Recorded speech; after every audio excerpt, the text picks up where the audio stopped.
Les oints, qui sont-ils? Alors vous savez comment ça se passe peut-être chez les témoins de Jéhovah. Il y a deux classes, le petit troupeau et les autres brebis. Les autres brebis sont les personnes qui ont l'espoir de vivre sur la terre. Ces personnes sont saintes dans le sang de Jésus-Christ. Et puis il y a les membres qui ont été oints, qui sont oints. Et eux ont l'espérance céleste. Comment ces personnes ointes savent-elles qu'elles sont ointes? Eh bien, les témoins de Jéhovah expliquent qu'un esprit vient sur elles, l'Esprit de Dieu, qui révèle à leur esprit qu'ils sont enfants de Dieu. Et pour cela, bien entendu, le Collège central des témoins de Jéhovah cite un texte de l'apôtre Paul. L'Esprit révèle à notre esprit que nous sommes enfants de Dieu. Alors tout de suite, je le dis en passant, il est évident que ce texte a été détourné de son sens, puisque l'apôtre Paul explique de façon générale à tous les chrétiens, pour tous les chrétiens, que bien sûr le Saint-Esprit révèle que nous sommes enfants de Dieu. En effet, si nous sommes chrétiens, nous sommes donc à Christ, nous portons le nom de Christ. En conséquence, l'Esprit de Dieu révèle à tous les chrétiens fidèles qu'ils sont enfants de Dieu. Il est évident que nous sommes tous enfants de Dieu, pour une bonne raison, c'est que de la même manière que Adam a été le père de l'humanité charnelle, tous ceux qui sont en Christ sont donc enfants, rachetés et constitués en une nouvelle famille par leur père Jésus-Christ, le nouvel Adam. Donc nous sommes, nous, issus d'une autre génération que celle d'Adam, que celle qui est charnelle. Nous sommes générés d'une génération d'esprits saints pour être la même famille, tous bien sûr, que celle de notre Seigneur Jésus-Christ, qui est en conséquence le nouvel Adam et donc en conséquence notre Père. Donc comme vous pouvez le constater, ce texte a été changé, détourné de son sens originel, car tous les chrétiens, aussi bien ceux qui pourraient avoir l'espérance terrestre que ceux qui pourraient avoir l'espérance céleste, sont enfants de Dieu et que tous, en conséquence, reçoivent cet esprit. Et cet esprit, c'est celui de la Bible, de la parole de Dieu, qui nous dit que nous sommes enfants de Dieu. Si vous n'êtes pas enfants de Dieu, parce que, pensez-vous, vous avez l'espérance de vivre sur la terre, alors vous n'êtes pas à Christ, et en aucune manière vous pourriez être sauvés, n'étant pas enfants de Dieu, ne faisant pas partie de la famille de Jésus-Christ. Il est donc évident que tous nous sommes enfants de Dieu. Alors voilà pour cette définition rapide. La Bible elle-même ne parle que rarement du fait que les chrétiens sont oints. Alors, oint, qu'est-ce que cela signifie exactement? Le mot oint en hébreu est une traduction ou est traduit du grec Christ. Nous sommes oints ou nous sommes Christ. Les patriarches étaient oints ou étaient Christ. Et les premiers chrétiens étaient oints. Que signifie cette expression oint ou Christ? Eh bien, il s'agit pour cela de se référer à l'Ancien Testament et de voir que, par exemple, les rois étaient oints ou Christ. Comment étaient-ils oints? Eh bien, ils étaient d'abord oints pour être rois, c'est-à-dire qu'ils avaient été choisis. Nous voyons donc ici rapidement la signification du mot oint, c'est-à-dire choisi, élu, choisi pour être roi. Et on versait sur leur tête de l'huile, d'où le sens du mot oint d'huile. Une autre expression d'ailleurs du langage courant, anointment en anglais, ce qui signifie l'onction d'huile. Le mot onction par lui-même dérive aussi bien sûr de ce terme oint. Nous verrons donc que le terme oint signifie choisi. Alors bien sûr, ceux qui se disent oint dans l'organisation des témoins de Jéhovah vous diront oui, nous avons été choisis pour aller au ciel, alors que les autres doivent vivre sur la terre. Oui, mais à ce moment-là, on devrait dire eux aussi ont été choisis, c'est-à-dire qu'ils sont aussi oints pour aller sur la terre, pendant que les autres sont oints pour aller au ciel. Nous voyons ici encore une fois comment le terme oint a été détourné de son sens premier. D'ailleurs, si nous prenons quelques textes de l'Écriture sainte de l'Ancien Testament déjà, Lévitique chapitre 19, verset 1er, il est écrit « Et le Seigneur parla à Moïse, disant, parle à toute l'assemblée des fils d'Israël, dis-lui, soyez saints, parce que je suis saint. » Vous notez ici que ce n'est pas le mot ou le terme oint qui est utilisé, mais le terme saint. Le Seigneur ne nous demande pas d'être oint, c'est lui qui oint ou qui ne oint pas, mais le Seigneur nous demande par contre d'être saint. Et vous notez que les témoins de Jéhovah font un jeu de mots, l'on va dire, où vont détourner encore une fois le sens de la terminologie. Nous sommes oints, nous ne sommes pas saints, nous ne possédons pas ou nous ne recevons pas directement le Saint-Esprit, mais nous sommes oints. Nous allons revenir sur cette expression.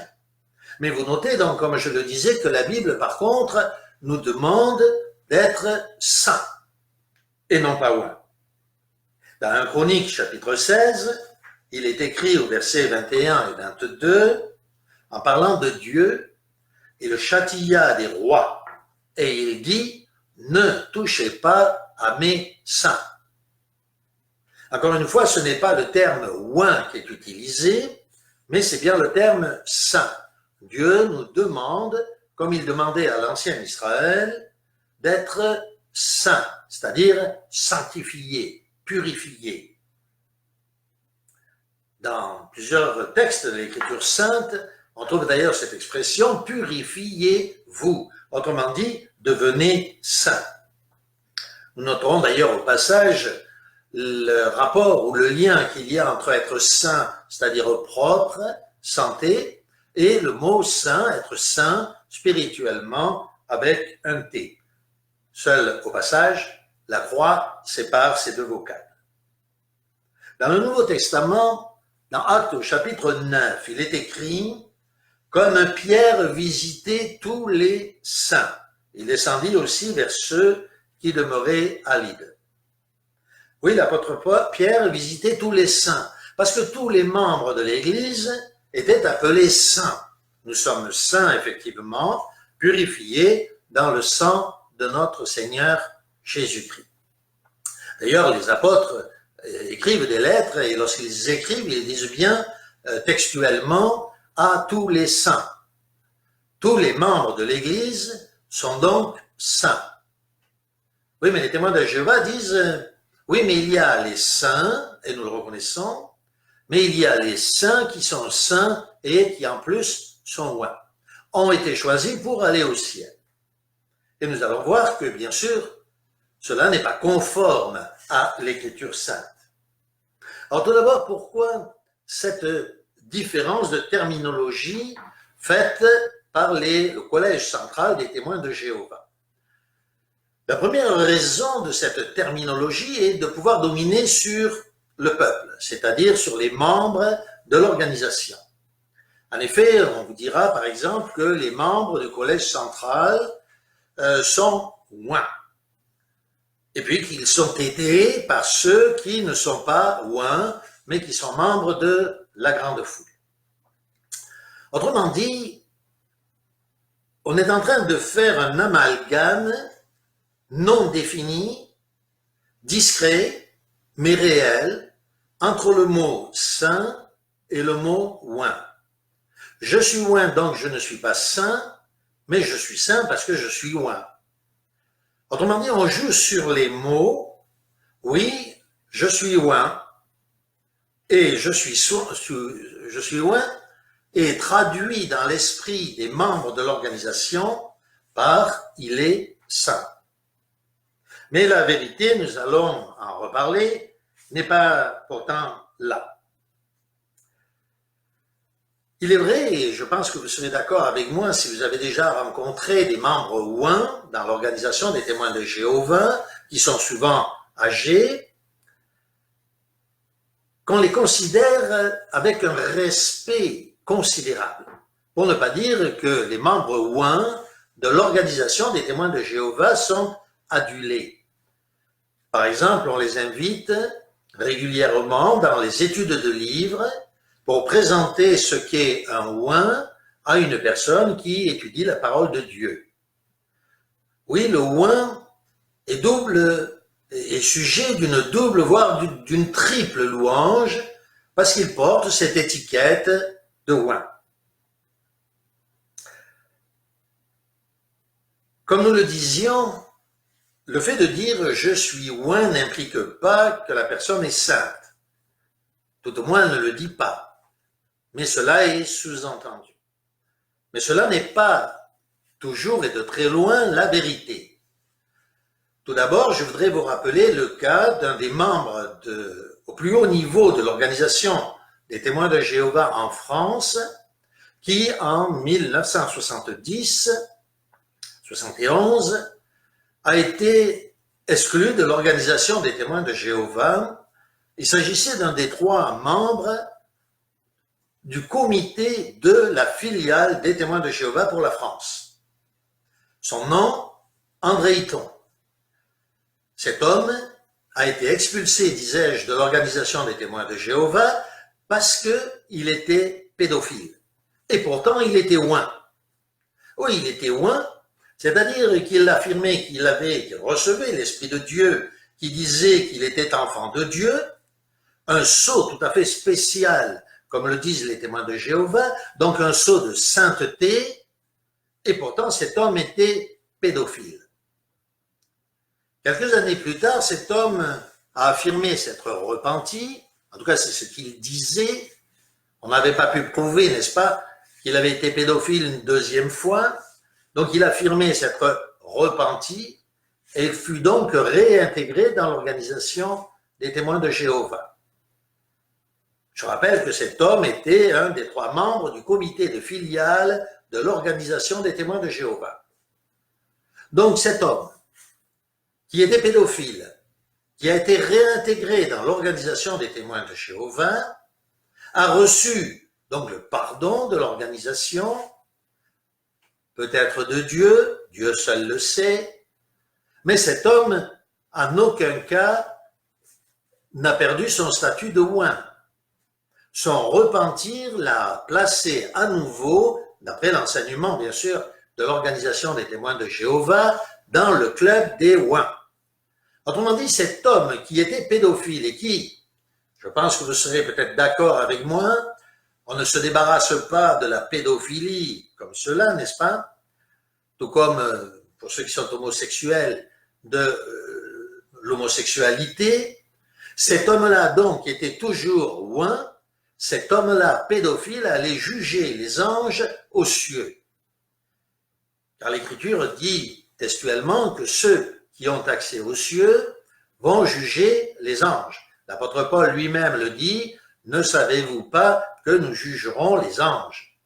En effet, les saints, l'Église sainte, a pour vocation de remplacer les anges déchus pour prendre leur place et juger les hommes sur la terre, afin que les hommes soient jugés par des hommes. Voilà donc un cas. Combien de oints se sont avérés être des gens bavards, hypocrites, menteurs.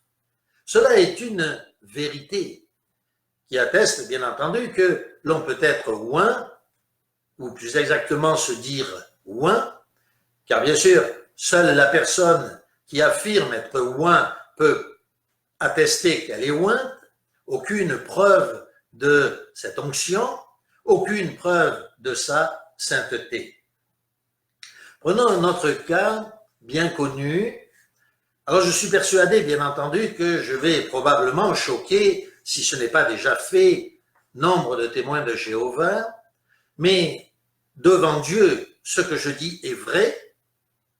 Et d'autre part, vous aurez la possibilité, si réellement vous désirez vous documenter, d'aller sur Internet et de vérifier les dires que je vais avancer. Alors certains diront, oui, mais ça c'est parce que les ennemis de l'organisation des témoins de Jéhovah mentent et montent des stratagèmes pour dénigrer l'organisation des témoins de Jéhovah. Mais comme réponse, je vous dirai simplement que vous pouvez vérifier les photos sur Internet. Vous pourrez vérifier les dires de ceux qui se sont documentés. Par exemple, on peut y voir M. Rutherford, le deuxième président de l'Organisation des témoins de Jéhovah, aux côtés de sa voiture. Or, son véhicule n'est pas un véhicule ordinaire comme Monsieur Tout-le-Monde, mais un véhicule de très haut niveau. Vous pouvez donc trouver cette photo sur Internet. Mais repartons, ou reprenons depuis le début concernant M. Rutherford, membre oint de l'Organisation des témoins de Jéhovah, et donc saint, adoubé par notre Seigneur Jésus-Christ. À cette époque-là, M. Rutherford était l'un des 7 membres de l'Organisation des témoins de Jéhovah, membre du comité d'association. Il n'était pas le président. Le président avait été nommé textuellement devant tout le monde avec l'agrément de tous par un autre membre de ce comité de direction de l'organisation à l'époque des étudiants de la Bible, sous l'action, dirait-il à l'époque, du Saint-Esprit, par M. Russell. Sauf que M. Rutherford, qui était conseil juridique, a trouvé le moyen de prouver que ces gens qui étaient leurs opposants, il s'agissait de 3 membres, n'avaient pas signé leurs documents et qu'en conséquence, ils pouvaient carrément usurper la fonction de président. Donc légalement, il n'usurpe pas cette fonction, ou légalement, il l'a pris, il l'a saisi, mais théologiquement, spirituellement, nous avons un problème. Cet homme était saint, cet homme était oint. C'est ce même homme, M. Rutherford, président de l'Organisation des étudiants de la Bible et donc des témoins de Jéhovah, qui, comme je le disais, conduisait des voitures comme des Rolls-Royce, soyons clairs, mais qui est accusé aussi d'avoir eu des maîtresses. C'est lui qui habitait Beth-Sarim, un véritable château, une maison tout à fait extraordinaire, sous prétexte, bien entendu, que les membres qui devaient ressusciter allaient vivre dans cette demeure. Comme si d'ailleurs ces membres qui allaient ressusciter ne pourraient pas se contenter d'une maison tout à fait ordinaire, comme tous les autres, bien sûr, témoins de Jéhovah. Monsieur Rutherford est aussi accusé d'avoir été un alcoolique connu. C'était un buveur. Voilà la réalité donc sur ces 2 personnes que nous venons de citer, au plus haut niveau de l'Organisation des témoins de Jéhovah, l'un en France, l'autre pour le Collège central des États-Unis et donc de toute l'Europe. Alors maintenant, nous en venons à un problème lié au fait de prétendre que l'on a reçu un esprit qui atteste à notre esprit que nous sommes oints. Il est évident que puisqu'il n'y a aucune preuve et que seule la personne qui le prétend ne peut se recommander que d'elle-même, eh bien, les témoins de Jéhovah rencontrent un problème, à savoir que plus le temps passe, alors que le nombre de oints devrait diminuer, ce nombre augmente au contraire. Effectivement, comment affirmer, sinon par nous-mêmes, que nous avons reçu un esprit qui atteste à notre esprit que nous avons l'espérance céleste ou terrestre? N'importe qui peut affirmer qu'il ressent cet esprit et que cet esprit lui dit qu'il est membre oint. N'oublions pas que la réalité, c'est que d'après l'Écriture sainte, l'Esprit dit à notre esprit que nous sommes enfants de Dieu, à tous les chrétiens, oint ou pas. Bien entendu, cela ne veut pas dire que j'agrée qu'il y ait des membres oints. Tous les chrétiens sont oints. Tous les chrétiens ont été choisis par Dieu. Tous les chrétiens reçoivent le sceau de leur appartenance en tant que fils à notre Seigneur Jésus-Christ. Ainsi, le problème se pose donc, comment séparer l'ivraie du blé? Il est évident que tout est ivré, mais chez les témoins de Jéhovah, comment séparer l'ivraie du blé? Alors on envoie les anciens. Moi, je me souviens à l'époque où j'étais témoin de Jéhovah et que j'étais donc surveillant président de congrégation des témoins de Jéhovah, combien de fois j'ai dû aller voir des membres qui, relativement récemment, s'étaient prétendus recevoir le Saint-Esprit qui leur disait qu'ils étaient membres oints. Et donc nous le faisions bien sûr sur recommandation du Collège central en utilisant la terminologie et les conseils donnés par le Collège central et notamment le fameux livre des Anciens. Donc nous allions voir ces personnes et nous essayions de les déséquilibrer. Alors nous avions des questions à leur poser. Par exemple, n'as-tu jamais été malade? Est-ce que tu n'as jamais fait une dépression? Est-ce que tu n'as jamais eu des problèmes psychologiques? Donc si la personne avait rencontré de tels problèmes, très rapidement on pouvait se réjouir de ce que la personne se mette à reculer, bien entendu, se disant qu'après tout que l'organisation des témoins de Jéhovah avait probablement raison.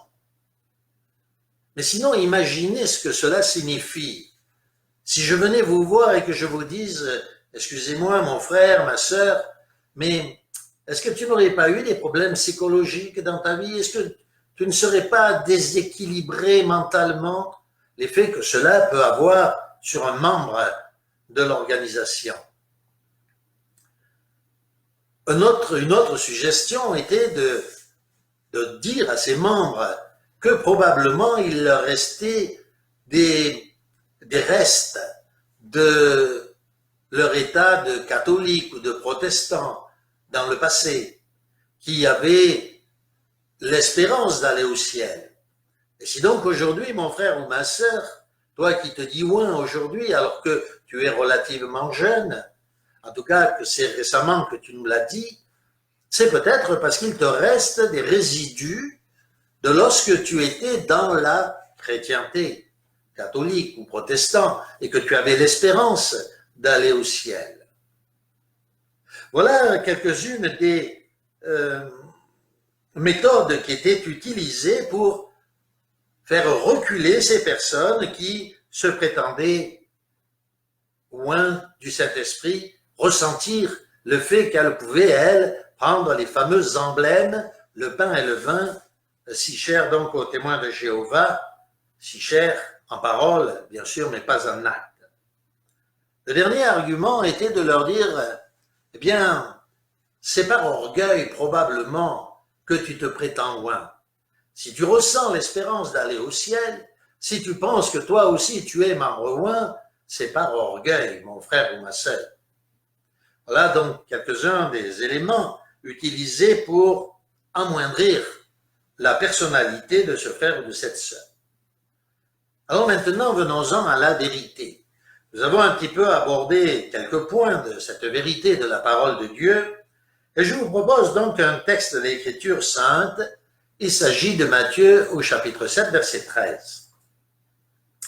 Voyez ici, vous allez noter en lisant ce texte qu'il n'est pas dit que c'est parce que l'on est oint que l'on doit rentrer au ciel. Non, non, pas du tout. aucun passage ne peut être cité disant « c'est parce que tu es oint que tu vas pouvoir accéder au ciel ».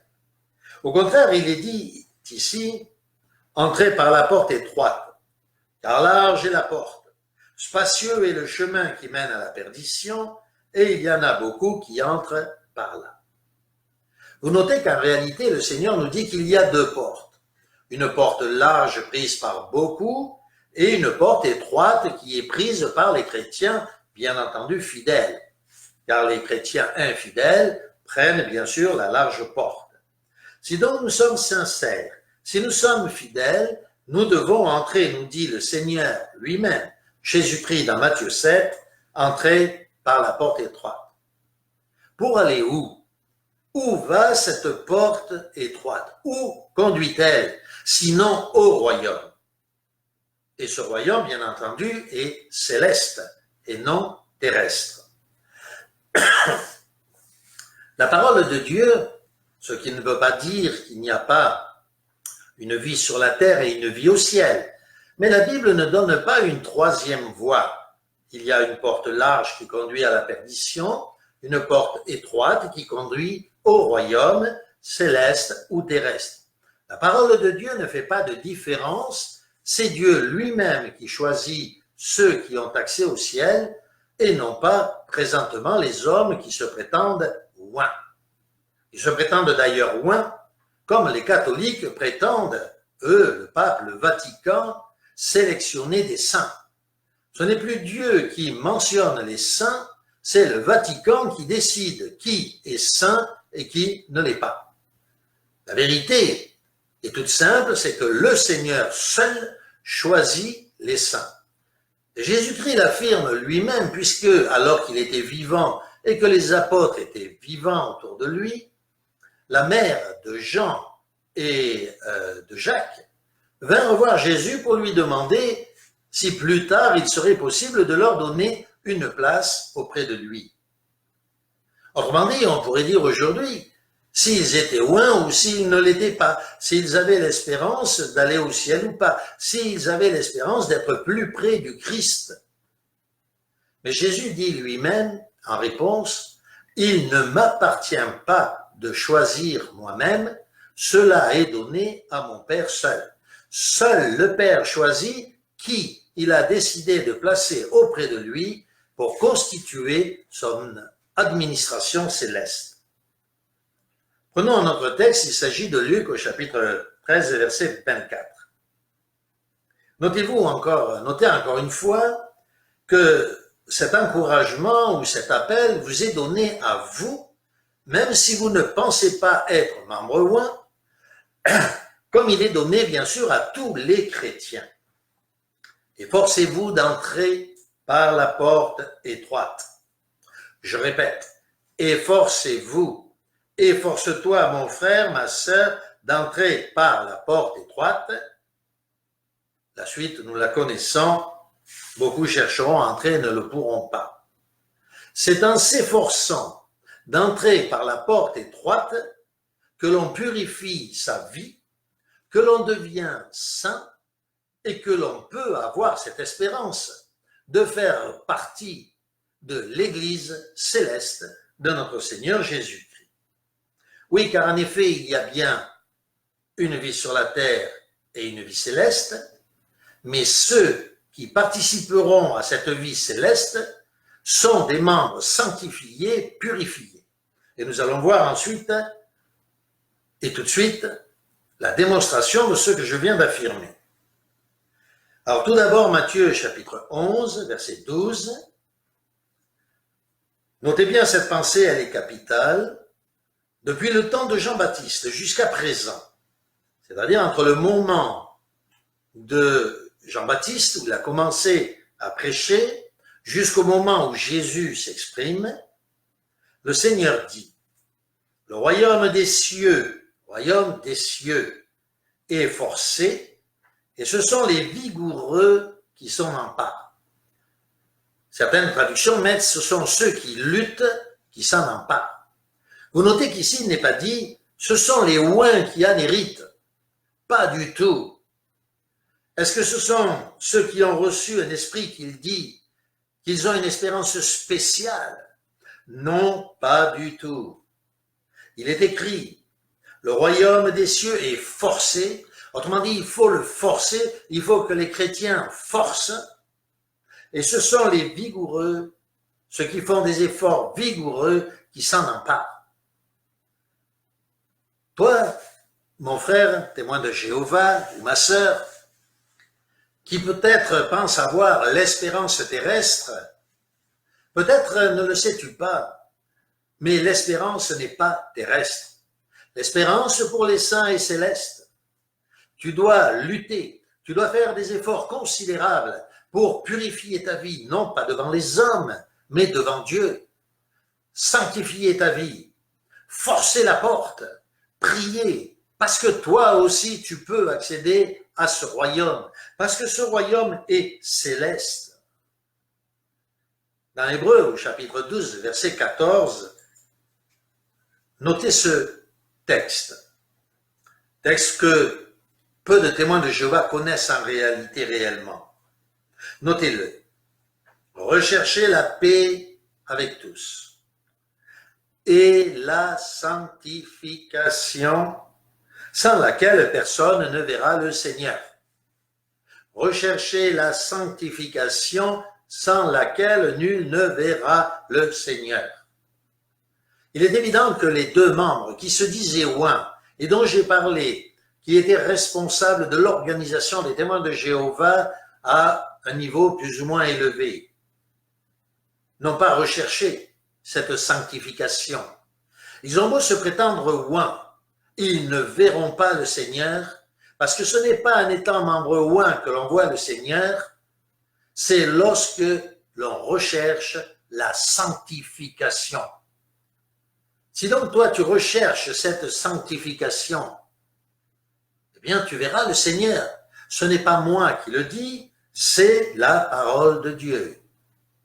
Et puisque d'après le témoin de Jéhovah, Jésus ne peut être vu visiblement, bien sûr ce n'est pas l'enseignement des chrétiens en général, mais puisque il est impossible pour un témoin de Jéhovah de voir Jésus physiquement sur cette terre, c'est donc bien au ciel que les saints, ceux qui ont sanctifié leur vie, verront le Christ.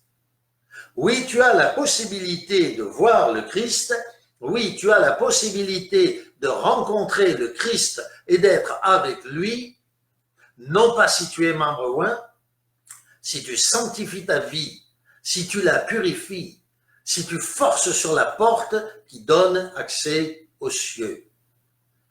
Parce que c'est une course, et l'apôtre Paul le dit bien, c'est une course qui n'est pas donnée qu'aux membres oints, non, non, qui est donnée à tous les chrétiens, une course vers le royaume de Dieu. Seuls quelques-uns, en effet, parce qu'ils se seront sanctifiés, pourront posséder la couronne. Non pas obligatoirement la couronne de roi, mais la couronne au moins de la victoire. Car c'est la couronne de laurier que nous recherchons, et non pas une couronne d'or. Il vaut mieux obtenir d'abord la couronne de laurier avant d'obtenir la couronne d'or, n'est-ce pas? Et maintenant, écoute ce dernier texte. Il est tiré de Matthieu au chapitre 23, verset 13, et c'est Jésus lui-même qui parle. Et ce Jésus s'adresse à toi. C'est à toi, témoin de Jéhovah, que Jésus adresse ces mots. À toi parce que tu lis la Bible, à toi parce que tu fais des recherches, à toi parce que tu veux savoir la vérité. Il s'exprime donc concernant tous ces membres oints, tous ces membres du collège central, et il leur dit ceci. Malheur à vous, scribes et pharisiens hypocrites, parce que vous fermez aux hommes le royaume des cieux. Vous n'y entrez pas vous-même, et vous ne laissez pas entrer ceux qui veulent y entrer. Alors toi, est-ce que tu veux entrer dans ce royaume? Oui, des scribes et des pharisiens hypocrites voudront t'empêcher d'y entrer. Mais tu peux y entrer. Et aujourd'hui, je te montre la voie. Cette voie n'est pas la mienne, c'est celle de notre Seigneur Jésus-Christ. Car il est, lui seul, non pas le collège central, mais Jésus, sa parole, la Sainte Bible, parole du Christ, ou le Christ imprimé noir sur blanc sur ou dans la Bible. Il te dit, vas-y. Si tu veux y entrer, si tu veux vraiment y entrer, tu peux y entrer. Il y en a qui ne veulent pas que tu y entres, parce qu'ils n'y entrent pas eux-mêmes, mais tu peux y entrer. Toi aussi, tu peux avoir cette espérance céleste. C'est notre espérance. C'est l'espérance de tous les chrétiens. Seulement, il faut lutter. Seulement, il faut purifier sa vie. Seulement, il faut se sanctifier, c'est-à-dire devenir saint. Tous n'y arriveront pas, mais tous ceux qui désirent y entrer, y entreront. Comme disait quelqu'un, si tu vises les étoiles, tu atteindras au moins la lune. Alors que le Seigneur soit avec toi et t'ouvre les yeux sur ce qui est vraiment l'espérance céleste. Non pas le fait d'être loin, non pas le fait qu'un esprit dise à ton esprit de façon surnaturelle que tu es enfant de Dieu, mais l'esprit dit à tous les chrétiens que nous sommes enfants de Dieu et que si tu purifies ta vie, toi aussi, il y a de nombreuses demeures dans la maison de mon Père, dit Jésus, toi aussi, tu pourras accéder au plus haut des cieux.